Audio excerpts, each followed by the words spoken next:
Welcome back दोस्तों।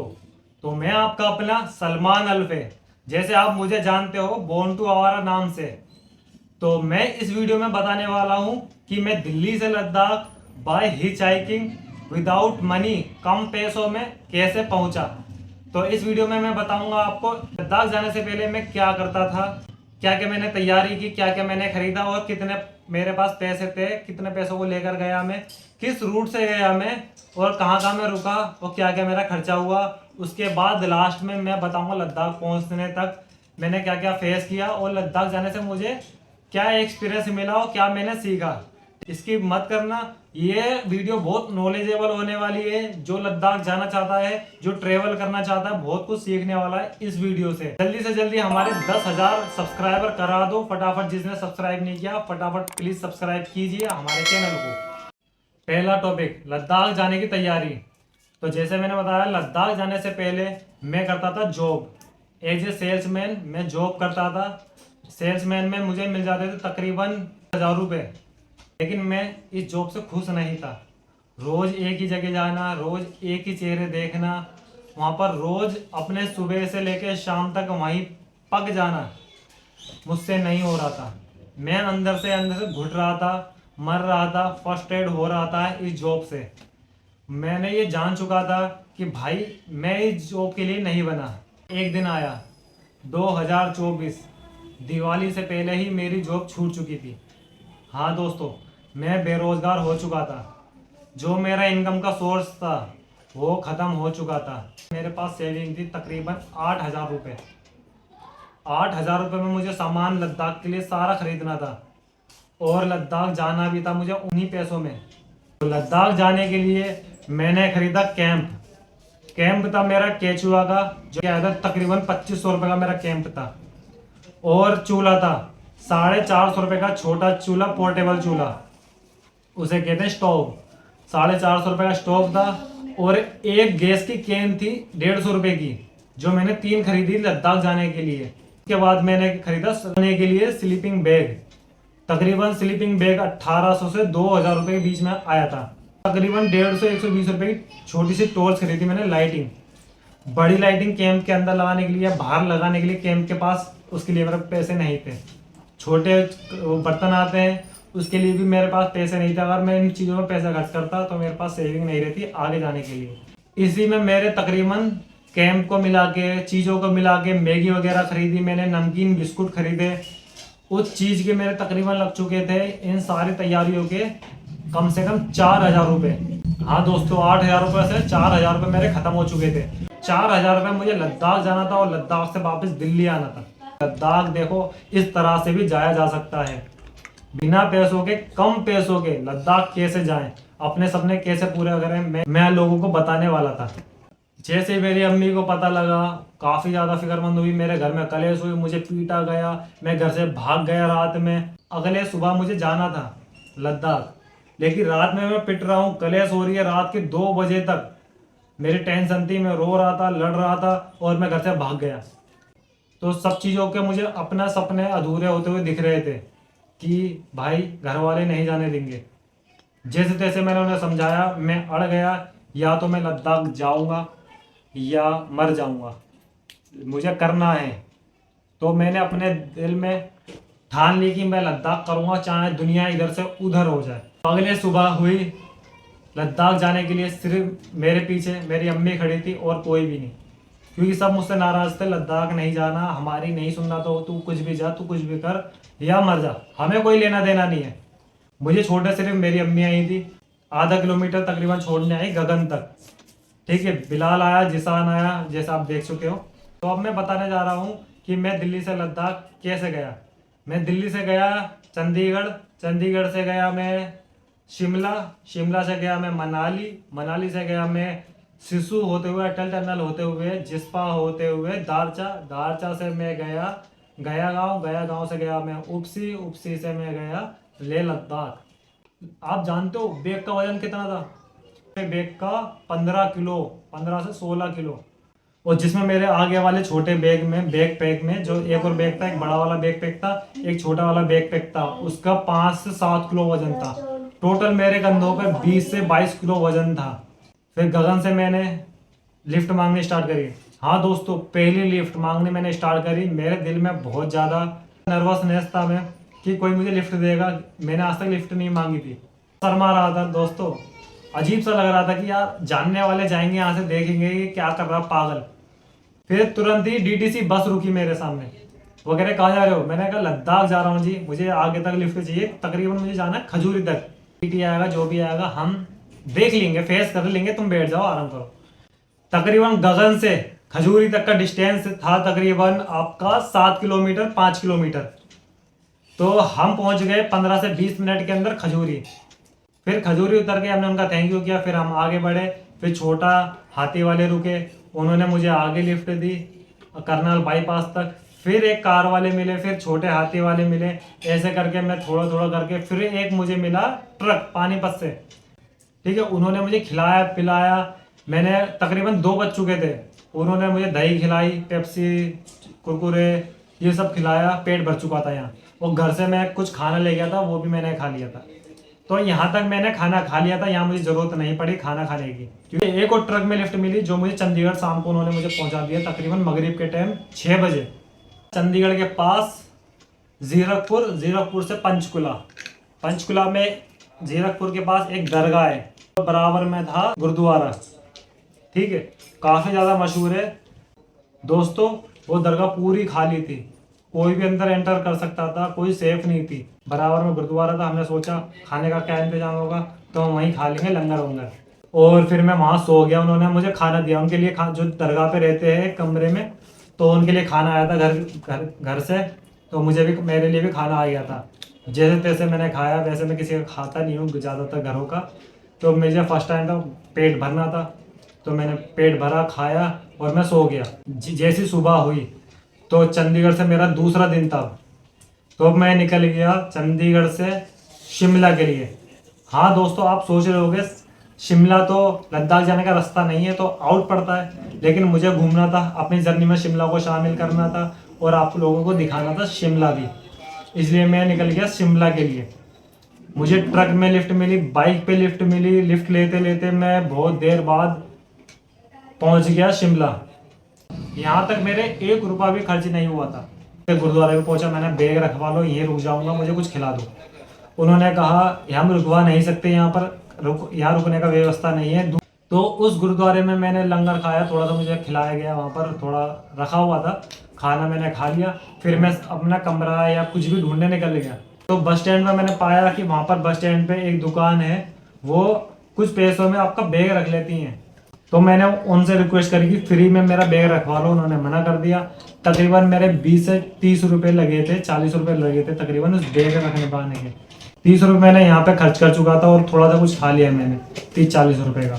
अब मैं माल रोड पर पहुँच गया, वहाँ मैं घूम रहा था। माल रोड मैंने आपको दिखाया कैसे मैं माल रोड पहुँच चुका था। चर्च के पास घूमा, टाइम स्पेंड करा था, तो कुछ लोगों से मिला, नए नए लोगों से, विदेशी लोगों से मिला। फिर कुछ लड़कियाँ मिली, फ्रेंड बनी, उनसे उनके साथ बात की।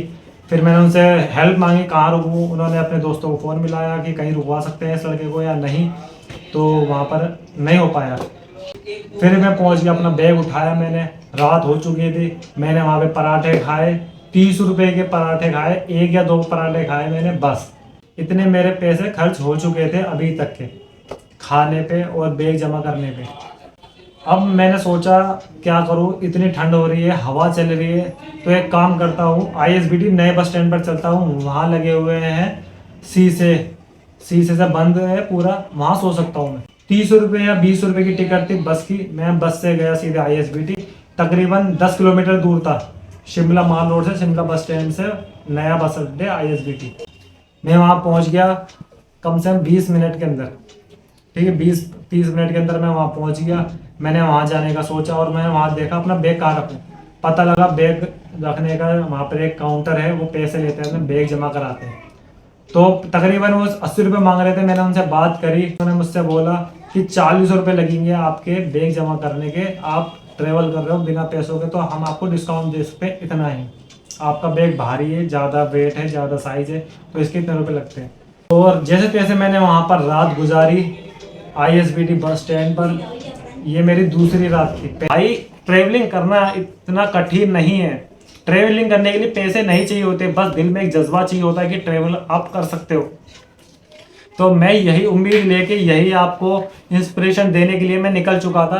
दिल्ली से मैं पहुंच चुका था शिमला तक। जैसे तैसे मैंने यहाँ पर रात गुजारी, दूसरी रात मेरी गुजर चुकी थी। अब मैं चल दिया मनाली के लिए। मनाली के लिए मैं चल दिया और मुझे लिफ्ट मिलती रही, ट्रक में लिफ्ट मिली, कार में लिफ्ट मिली, और मैं मज़े लेते लेते लोगों से बात करते हुए, जैसे तैसे करते हुए, और मुझे एक बाबा जी ने खाना खिलाया दोपहर के टाइम 1 या 2 बजे। उन्होंने भी, वो भी खाना खाने वाले थे, तो उन्होंने कहा चलो खाना खाते हैं। उनकी गाड़ी टोइन वाली थी, जो गाड़ी को टोइन करते हैं ना, तो वो टोइन करके जा रहे थे कहीं, वो टोइन कर चुके थे तो वापस जा रहे थे। मेरा दोपहर का यहाँ पर खाना हो चुका था, अब मुझे मनाली जाकर कुछ खाना था। शाम के टाइम मैं जैसे तैसे करके मनाली पहुँच चुका था। शाम के तकरीबन 6 बजे मनाली पहुंचने के बाद मैंने वहाँ रूम के लिए पूछा लोगों से। लोग मेरे पास आने लगे माल रोड पर कि भाई रूम चाहिए, रूम चाहिए। मैंने कहा हाँ सस्ता रूम चाहिए। वो कह रहे भाई 1000 रुपये का, 1200 रुपये का है, इतने रुपए का, उतने रुपए का। मैंने कहा सबसे सस्ता रूम बताओ भाई, मेरे पास इतना पैसा नहीं है। कुछ लोगों ने मुझे बता दिया धर्मशाला इस साइड है, धर्मशाला चले जा, वहाँ 50-100 रुपये में रहने को मिल जाएगा। तो गली से माल रोड के जस्ट बराबर में ये गली जा रही हो, जस्ट 10 कदम 15 कदम पर धर्मशाला थी। वहां पर एक सिंगल रूम था 60 रुपए का। अगर 2 या 3 लोग उस रूम में रहते हो तो 90 रुपए का वो एक रूम था। फिर अब मैं नहा धो के, जो भी कपड़े थे, बैग वगैरह थे, जूते थे, चप्पल पहन के मैं फ्रेश होकर मैं चल दिया मनाली घूमने। शाम के टाइम मनपसंद ढाबा हम पहुंचे। भाई रोटी थी, चावल थे, 2 तरीके की सब्जी थी, भरपेट खाना था 60 रुपए के अंदर। और जब हमने खाना स्टार्ट किया भाई टेस्टी भी था। तो इसलिए मैं रिकमेंडेड करूंगा आपको, अगर सस्ते में खाना खाना है और अच्छा खाना खाना है तो मनपसंद ढाबा जाओ, माल रोड के जस्ट अंदर ही थोड़ी सी दूरी पर। खाना खा के मैं गया सीधे अपने रूम पर, वहाँ पर मैं सो गया। तो यहाँ मेरे तीसरा दिन हो चुका था। अब मैं जा रहा था चौथे दिन मनाली से केलोंग जिस्पा। व्यास नदी के पास में खड़े होके लिफ्ट मांग रहा था। तो वहाँ पर जितने भी जा रहे थे भाई, जितने भी वहाँ पर जा रहे थे सब टैक्सी वाले थे, सब बुकिंग वाले थे। जो मनाली घूमने आते हैं, मनाली से आगे जाते हैं, सब बुकिंग होने वाले जा रहे थे। कोई भी गाड़ी नहीं रोक रहा था। एक ट्रक वाले मिले, वो कह रहे हम जा रहे हैं सीधे लद्दाख। वाओ, इस पॉइंट पर मैं खुश हो चुका था कि अब मुझे डायरेक्ट लिफ्ट मिल चुकी है लद्दाख की। भाई मैंने उनसे पूछा कितना टाइम लगेगा, वो कह रहे कल तक पहुंच जाएंगे। मुझे पता नहीं था भाई लद्दाख पहुंचना कितना मुश्किल है, कितना टाइम लगता है। वो ट्रक में कुछ सही करवा रहे थे, पीछे से कोई ट्रक आ रहा था, उनके साथ उन्हें जाना था, आगे चल दिया। वो ट्रक वाले के जितना मैं वेट कर रहा था, वो ट्रक वाले भी छोड़ के चले गए। वो ट्रक वाले तो छोड़ के भाग गए और वो कह रहे थे अभी ठीक करा रहे हैं, ठीक करा रहे हैं। हम वहीं खड़े थे बराबर में ट्रक के पीछे, और फिर ट्रक स्टार्ट किया उन्होंने, वो निकल लिए।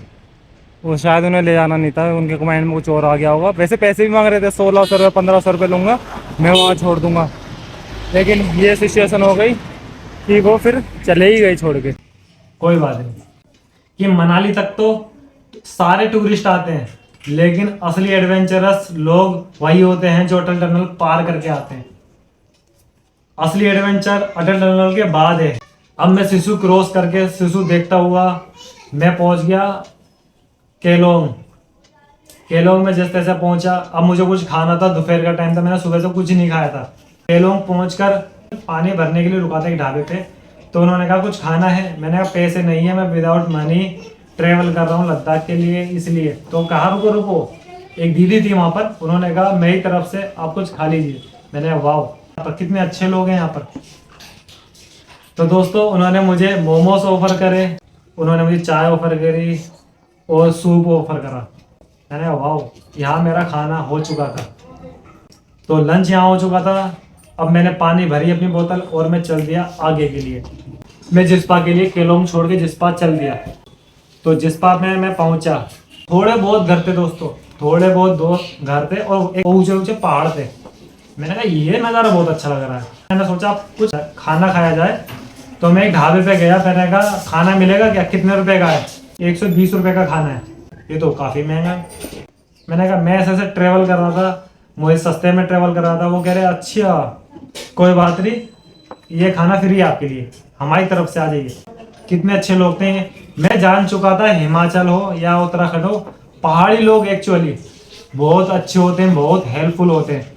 इतने अच्छे लोग थे, इतने अच्छी तरीके से सर्व किया मेरे लिए खाना। मैंने उनसे परमिशन ली कि मैं यहाँ पर कैंपिंग कर सकता हूँ क्या। उन्होंने कहा कोई भी खतरा नहीं है यहाँ पर, आप अच्छे से कैंपिंग कर सकते हो। मैं चल दिया थोड़ा घर से दूर नहर के पास, जहाँ मुझे बहुत अच्छा लग रहा था। मैं वहाँ गया, मैंने सोचा आज यहीं कैंपिंग करूँगा। पहाड़ों में शाम जल्दी ढल जाती दोस्तों, तो शाम ढल चुकी थी। वो मैं तो दोस्तों आज तक मैंने कैंपिंग नहीं करी, वो पहाड़ों में मेरी फर्स्ट टाइम कैंपिंग थी। मुझे नहीं पता था ये कैंपिंग बहुत भारी पड़ने वाली है। मैंने वहाँ कैंप लगाया, खाना मैं खा चुका था। मैं बहुत एक्साइटेड था कैंपिंग को लेके। मैं लकड़ी लाया तो बहुत दूर से, जैसे जैसे गीली सीली हुई लकड़ी थी, आग जलाई, हाथ सेका, वो बुझ गई। मैंने चलो भाई थोड़ी सी वीडियो बनाई, फिर मैं भी सो गया। सोना इतना आसान नहीं था दोस्तों, बहुत ठंड वाली रात थी वो। जब मैं बाहर निकला तो मैंने देखा लिटरली पूरी कैंप के ऊपर वो जम चुकी थी, एक परत जमी हुई थी वो कैंप के ऊपर। मेरे हाथ भी नहीं हिल रहे थे, दस्ताने वगैरह मुझ पर कुछ नहीं था। और हम चलने लगे, और फिर चलते चलते हम किसी घर के पास रुके, वहाँ पर आग जल रही थी, हम हाथ सेकने लगे, लोकल से इंटरेक्ट करने लगे, लोकल से बात करने लगे जिस्पा के अंदर। उन्होंने कहा कुछ खाओगे, हमने कहा हाँ कुछ है तो खिला दो। वो कह रहे चावल और दाल पड़ी है वो खा लो। मैंने कोई बात नहीं, कुछ भी मिले वो खिला दो। यह हमारा 1 रुपया खर्च नहीं हुआ यहाँ तक, जिस्पा तक। तो यहाँ से अब मैं चल दिया आगे के लिए। लिफ्ट मांगने मैंने स्टार्ट करी, कोई दूर दूर तक एक गाड़ी नहीं आ रही थी दोस्तों, एक गाड़ी नहीं आ रही थी। लिफ्ट किससे मांगोगे। इंडियन ऑयल के साथ, इंडियन ऑयल था या एचपी ऑयल था, उनके टैंकर जा रहे थे लद्दाख के लिए। मैंने उनसे बात की कि हम लद्दाख जा रहे हैं, ऐसे ऐसे करके हमें लिफ्ट दे दीजिए। वो कह रहे चलो। वो अकेले थे और पीछे भी दूसरा ट्रक था, उनका साथी था, क्योंकि इस रूट पे कोई भी गाड़ी अकेली नहीं जाती। ट्रक वाले तो स्पेशली अकेले नहीं जाते, 2 गाड़ी आस पास करके लेके जाते, क्योंकि एक में खराबी है, एक में सपोर्ट रहना चाहिए दूसरा बंदा। तो 2 ट्रक जा रहे थे साथ में। अब हमने पराठा खा लिया और चाय पी ली, जिसके हम तकरीबन 60-70 रुपये लग गए थे हमारे। दारचा में हमने खाना खाया, फिर हम चल दिए आगे के लिए। जिंगजिंग बार क्रॉस करके हम पहुंचे, फिर पांग क्रॉस करके हम पहुंचे तांगलंगला पास। तांगलंगला पास हमने क्रॉस किया। नज़ारे ऐसे थे कि क्या बताऊं, ऐसा लग रहा था मैं चांद पर हूँ, चंद्रमा पे हूँ। ऐसे नज़ारे, ऐसे ऐसे पहाड़ थे कि भाई मेरी आंखों से बिलीव नहीं हो रहा था कि भाई क्या जगह है। रात हो चुकी थी, दूर दूर तक कोई भी नहीं था। इतना डर चुका था, ऑक्सीजन की कमी इतनी महसूस हो रही थी। जब मैं बात कर रहा था मेरी नाक फूल रही थी, सांस ज़्यादा खींचनी पड़ रही थी, ऐसा मुझे फील होने लगा था। इतना हाई एल्टीट्यूड पे मैं जा रहा हूँ, फिर नीचे हाई एल्टीट्यूड, और इतनी ठंड होने लगी थी। कंबल मैंने ओढ़ लिया था ट्रक वाले भैया का, जैकेट वगैरह मैं पहन चुका था। काफ़ी दिक्कत के बाद रात हो चुकी थी, और रात में उन्होंने रोके गाँव में। हम गए, मैंने खटखटाया एक रूम पर होटल में, क्योंकि रात में कुछ भी नज़र नहीं आ रहा था। जवाब दिया हाँ भाई कौन हो तुम। हमने कहा हमें जरा सी जगह दे दो, हम ऐसे ट्रेवल कर रहे हैं। रोड के किनारे, मतलब घर से बाहर चबूतरा था, चबूतरा के ऊपर ही एक रूम था। रूम में उन्होंने कहा ये रूम है। वहाँ रूम खाली पड़ा हुआ था, एक गद्दा सा था शायद, वो बिछा हुआ था। 10 बज चुके थे। जैसे हमने कहा सो जाओ। जब हम दारचा से चले थे, दारचा के बाद कोई सिग्नल नहीं, घर वालों से कोई कांटेक्ट नहीं। घर वालों से बोला भी नहीं कि हमारे सिग्नल नहीं आएंगे। घर वाले रात तक परेशान हो चुके थे, और हम भी परेशान हो चुके थे कि हम कहाँ जा रहे हैं, इतनी दूर आ चुके हैं। अगर हमें कुछ हो जाता है बाई चांस, अगर हमारे अंदर दिक्कत आ जाती है हेल्थ से रिलेटेड, तो हम वापस कैसे जाएंगे भाई, इतनी दूर आ चुके हैं। सच्ची में लद्दाख पता चल चुका था हमें कि लद्दाख करना कितना मुश्किल होता है, लद्दाख इतना आसान नहीं है। अच्छे से रात गुजर गई।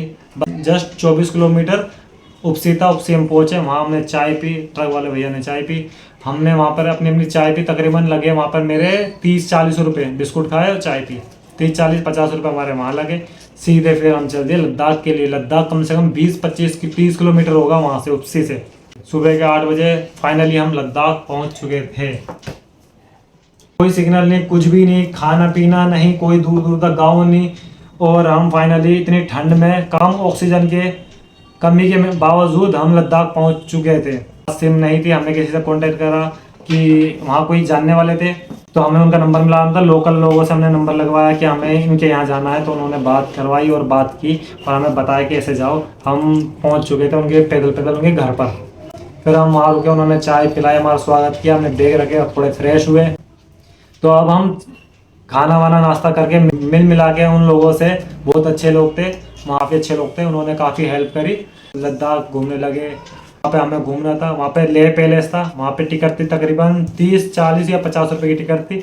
लेह पैलेस को घूमने के बाद फिर हम शाम होते ही मैं पहुँच चुका था वापस अपने रूम पर, अपने साथियों के पास, अपने दोस्तों के पास। उन्होंने वहाँ चिकन बनाया हुआ था मेरे लिए, चिकन हमने खाया और उनसे बहुत ज़्यादा बातें की, बहुत मज़ा किया। और अगली सुबह मुझे जाना था पेंगोंग लेक और नुब्रा वैली।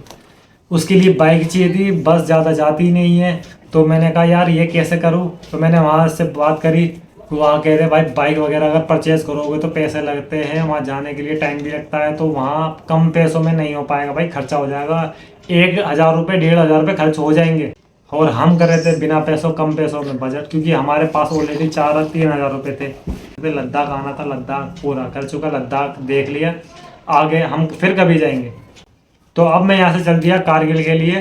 कारगिल से मैं निकल गया श्रीनगर सोनमर्ग के लिए। यह था मेरा सफ़र। दोस्तों अब मैं आपको बताता हूँ दिल्ली से लद्दाख जाने में मेरा कितना खर्चा आया। तो मेरे तकरीबन 400 से 500 रुपये खर्च हुए थे दिल्ली से लद्दाख पहुँचने के।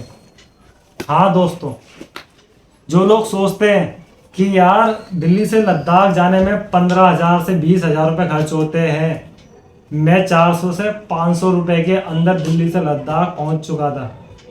अभी तक मैंने YouTube पर क्या कहीं भी नहीं देखा कि कोई दिल्ली से लद्दाख हिचहाइकिंग करके गया हो, बिना पैसों के गया हो। फर्स्ट टाइम मैंने ये किया था।